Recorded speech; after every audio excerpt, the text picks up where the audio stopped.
Hi guys, Trish with financeswithfunk.com. It's Free Finance Advice Friday! So that's the day I tackle you guys' questions that you've sent in throughout the week. And we have some fun questions, some finance questions, we've got some debt questions, we've got some just frugal living questions, so should be fun, should be great to jump in here, and I'm going to get right to it. Our first question: I am recently divorced. How can I have my name taken off of my house as the co-buyer? I'm assuming that what you mean by taken off my house means that you want your name removed from the mortgage. If it really is, if the mortgage is not the issue, your name can be removed just with a quick claim deed, where it needs to be still filed with like a title company. But you can remove your name from the deed of the home or the property fairly quickly and fairly easily. It will need to be notarized and everything, which is why I say it's easier just go have it done with a title company, or depending on the state that you live, a real estate attorney can take care of that for you. If you are referring to having your name removed from the mortgage, it's a little more difficult of a process. So in order to have your name removed from a mortgage that possibly your ex still is, if he's still living in the property, then you actually, has to actually have the note rewritten. So he needs to apply with the mortgage company or another company to have the home refinanced in his name only. The downside of that is that he has to qualify to have to be able to take on the whole mortgage. So in this day and age, a lot of times it requires two people to be able to qualify for a mortgage, and so he has to qualify for it on his own. Now, if there's not the equity in the house, and you really need your name removed from it, you can go and get a court order that it requires him to sell the property to have your name removed, and the court can request that he refinances it. But if he is unable to, then short of selling the property, that would be the only way that he will alleviate your name and your liability from the loan on it. It's not a fun answer, and it's not usually what people like to hear, but unfortunately that's the process. And coincidentally, it's the exact same if you're interested in having your name taken off of maybe an auto loan that you have been a co-buyer on, or if you've co-signed a loan for a friend or relative, that if you decide that you want your name taken off of that note, then they actually have to qualify to be able to have that note refinanced in their name only. So it's a good thing to keep in mind when you're thinking about co-signing for things, or when you're purchasing something as a co-buyer, that it's a lot easier to go on it than it is to get it off if you happen to need to do that. So so that is basically the only way that I know of that you can have your name removed from that note. Our next question: do I have to throw away freezer burnt meat? So this is a fun question. Freezer burnt meat is going to affect the look of your food, so it may not be as appealing to you. It's going to affect the taste of your food, so it may not be as appealing to you in that way. But health-wise, it is just a reaction with air when the surface of your food gets exposed to air. So it's not a health issue. It's not something that, oh, if it's freezer burn, it's going to make me sick. It may not taste as good. You may not want to eat it, but it's not a health issue. The best thing to do is, if you have something, especially if it's small, then you can cut off the little freezer burnt section or whatever. But no, it's not. You don't have to throw it away. You may wish that you threw it away after you ate it, because it doesn't taste as good. But yeah, it definitely is. It's not necessarily a requirement in any way, shape, or form. We are trying to refinance, but need to increase our credit score to do it. What are some ways we can raise our score fast? So your credit score is made up from 5 different elements. Your length of credit history, your type of credit that you have utilized. So if you've taken out auto loans or have installment payments along with credit cards that are revolving credit along with mortgage debt, and so all of those come into account for your credit score. The other thing is your payment history. So do you make on-time payments? How often do you make on-time payments? How often do you have a late payment? Late payments get reported to the credit bureaus if they're over 30 days late. So if you have something that you've been paying, 15 or 20 days late, then that is not necessarily going to be reflected on your credit score, but those over 30 days are. And another aspect is your balance compared to your available credit. So your outstanding debt in relation to your available credit.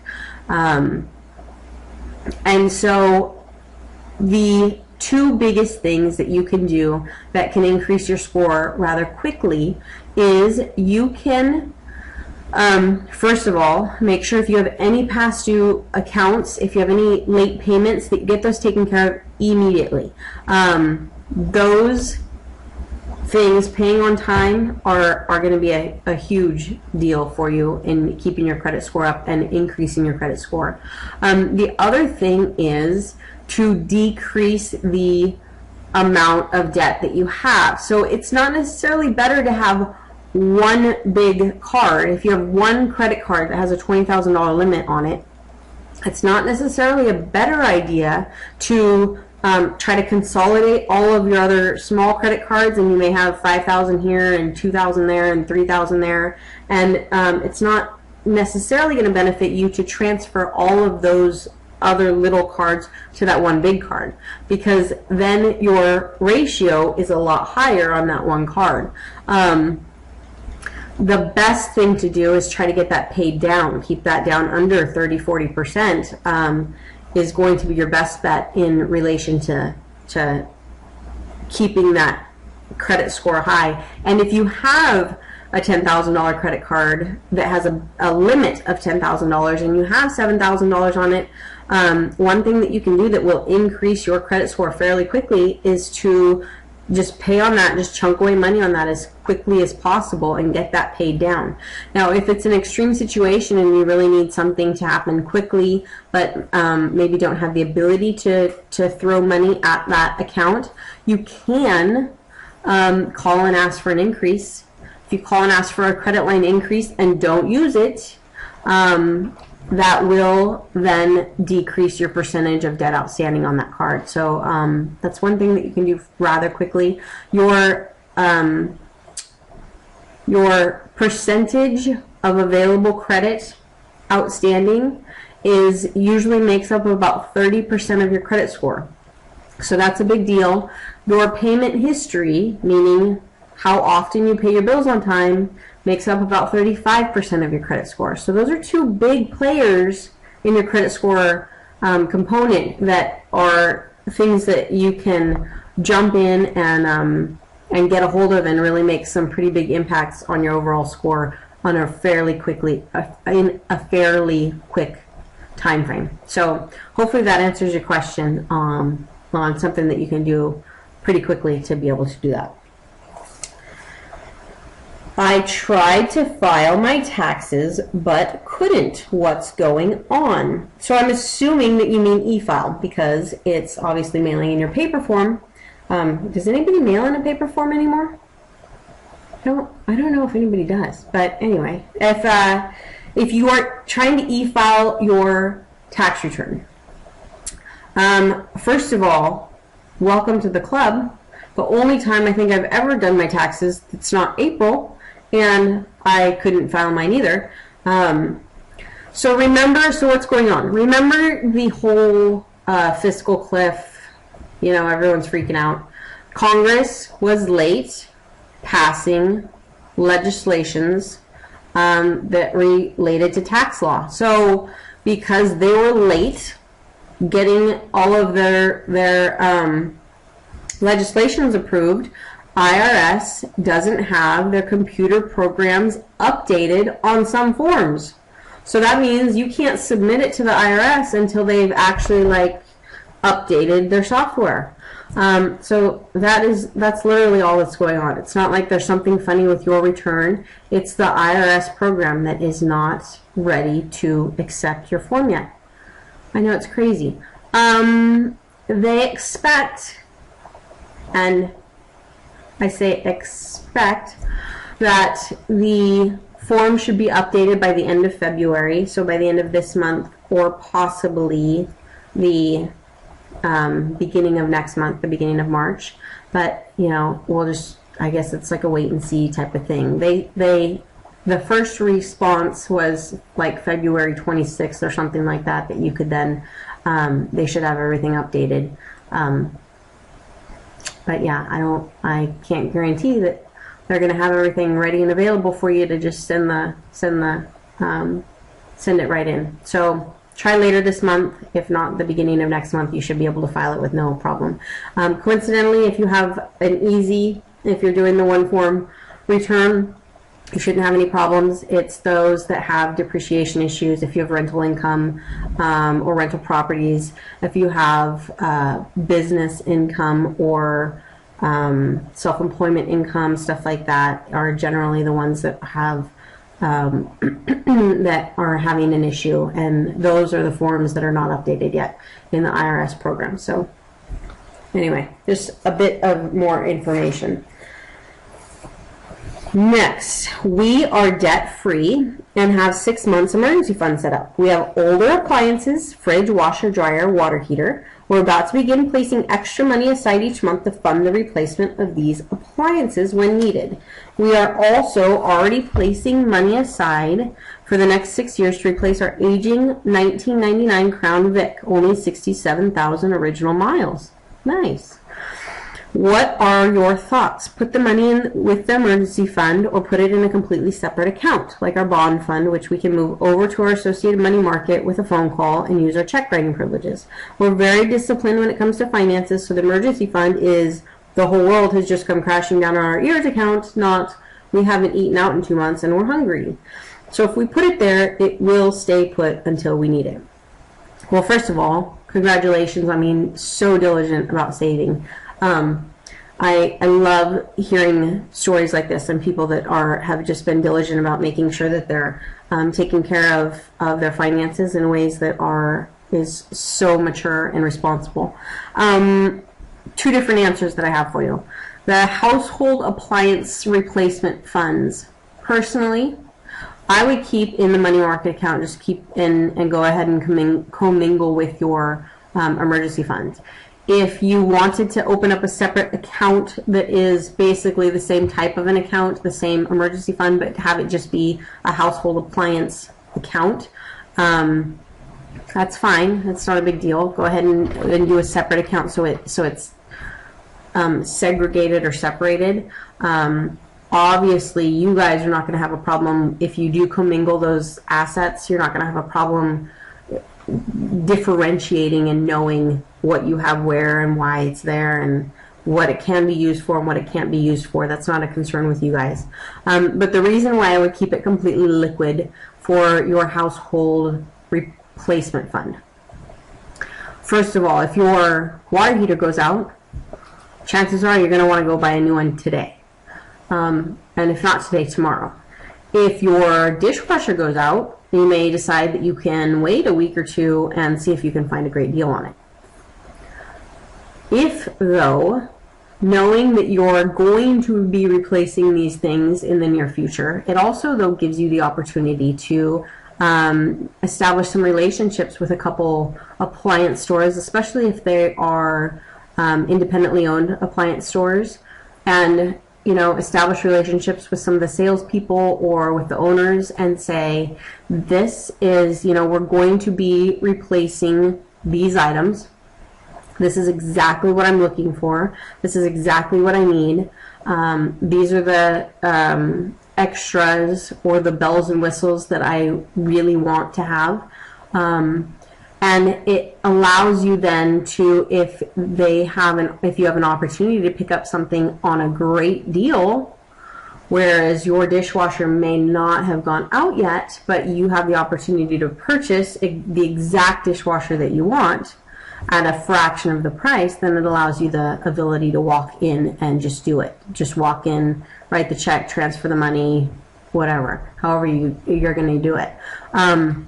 I personally did that when I was replacing our stovetop. I had gone in and I talked to the local appliance store and I told them very specifically what I wanted. I wanted 5-burner, I needed a family size burner, I needed, stainless steel, blah, blah, blah, blah. Went through the whole process of all the specs that I was looking for. And they told them I had cash that I had saved. This was my budget. And was very clear and very straightforward on what I was going to spend. So it wasn't like them trying to upsell me to something else, or them trying to sell me something that wasn't within my price range. And it only took about 3 months, and they called me. One of the sales guys called me and said, we have the exact stove you're looking for. It came in, it has a small scratch on the back right-hand corner. So like on the top right-hand corner, which is the section that goes up closest to the wall. Do you want to come down and take a look at it? So I came down and looked at it. I went down and looked at it. It was exactly the stove that I was looking for. And I ended up being able to purchase it at about 40% off of what I had already budgeted for that. To replace that stovetop. So it allowed me to walk in, write a check, do the little transfer on my smartphone and transfer the money right in, and it was done, and it was easy, and it saved me hundreds of dollars to be able to have that opportunity to do that. So that's one reason why I would do that. Now, the car replacement fund. I would definitely be completely comfortable with something like that being in a bond fund. You have a longer time frame. You're talking about 6 years. Not long enough that you want to have it invested aggressively, like in aggressive mutual funds or anything, aggressive growth mutual funds or anything, but in a bond fund where you can let it chill for quite a bit longer and at least earn a few larger percentage points on that growth. You still may only be 3 or 4%, but that 3 or 4% is going to make a big difference over the course of 5 or 6 years. The other thing is, even if you needed to replace that vehicle sooner than that, most auto dealerships that you're dealing with are probably going to allow you to, if you're straightforward with them and say, look, we're paying cash for the vehicle, but I have to transfer funds. It's going to take 3 days. There's not very many dealerships that are going to have an issue with that. So as long as especially if it's a way that you can verify funds, you can show them a printout of the account showing that the money's there. Everybody's going to have their own requirements of what they require in terms of proof or or evidence, but you have that ability to just let it hang, and it's really not that big of a deal. Also, with you guys, you probably are not going to go and be making an impulse purchase on the vehicle that you end up purchasing and replacing this current car with. You're not going to walk out the first day you're looking and find one car and end up buying it, most likely. So having that few day lag is not a big deal in a circumstance like that. So that's the way that I would run with those two separate savings goals that you have that you're working on. But great job. Congratulations. Good job, you guys. My son will be graduating high school this May and starting college and summer school at the local community college. When should we apply for financial aid? So anytime throughout the year, you can apply for financial aid, or you can fill out your FAFSA form. Some Fridays are harder than others. You can do that anytime after January 1st. So you can go ahead and do that now. The reason why it's after January 1st is it has to be based on the most current year's income and tax situation, and it's a family. It's in relation to the family's finances. So so now is a perfect time to do that, because you probably already have like your tax stuff out and ready and readily available that you can go through all those questions. It's a pretty extensive form, but doing it now will allow you to be totally prepared for knowing what to expect financially, for budgeting, for your books and supplies and stuff like that. You're going to know where you're going to sit really well, and that's fantastic to have that done, pre-done. So many people wait until they're doing the college application process and trying to enroll in classes, and then all of a sudden feel like they need to do financial aid. Well, then you're going to be months behind the process. You're going to have to be footing the bill for all of those things initially, as opposed to having it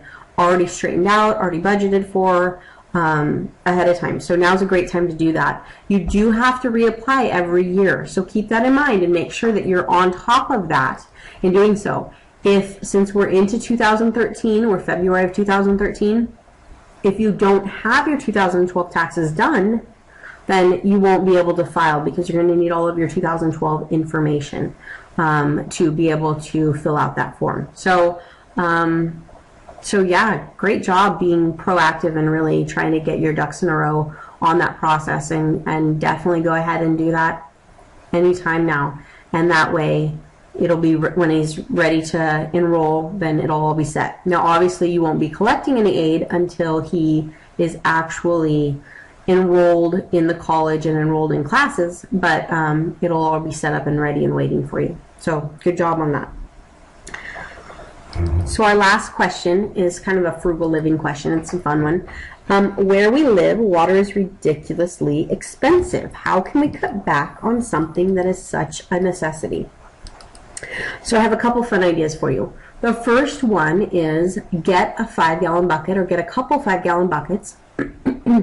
And I personally have actually done this, and I've utilized it in watering some plants and you know, some potted plants that I have, my spice garden that I have, that it's all set up in big pots, some stuff like that that don't necessarily get watered from the regular sprinklers, but you can utilize it for other uses around your house. And all you have to do is, you know how when you turn the shower on, unless you have an on-demand water heater, that it takes 2 minutes for your water to get hot.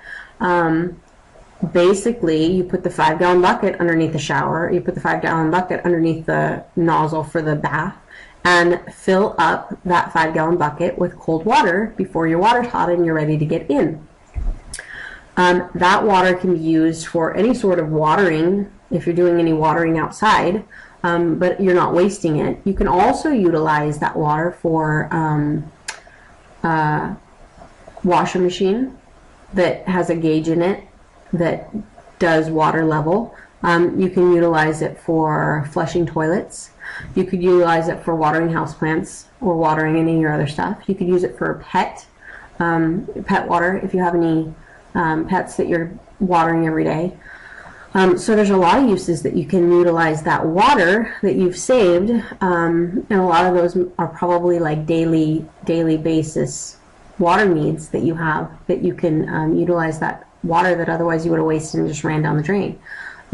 If you live in an area where legally you can do a rain bucket, then that's ideal to be able to use that runoff water and save it in a barrel to be able to utilize for outdoor watering gardens and stuff like that. Then that's fantastic too. That's a great idea too. But yeah, try a 5-gallon bucket in the shower. You'll be amazed at how much extra water that normally just runs down the drain, you actually can utilize and put to work for you in other areas. So that was our last question. Thanks for being part of Free Financial Advice Friday. Remember to send in your questions for next time, and you can either direct message them on Twitter, you can direct message them on Facebook. You can go to the Work with Trish link on at financeswithfunk.com, and you can enter your questions there. Just make sure in all of those you put in the subject Free Financial Advice Friday or FFAF, and I will make sure that I know what area it's being directed to, and all those get obviously saved in a separate folder. And that's it. Have a great weekend, and thanks for being a part.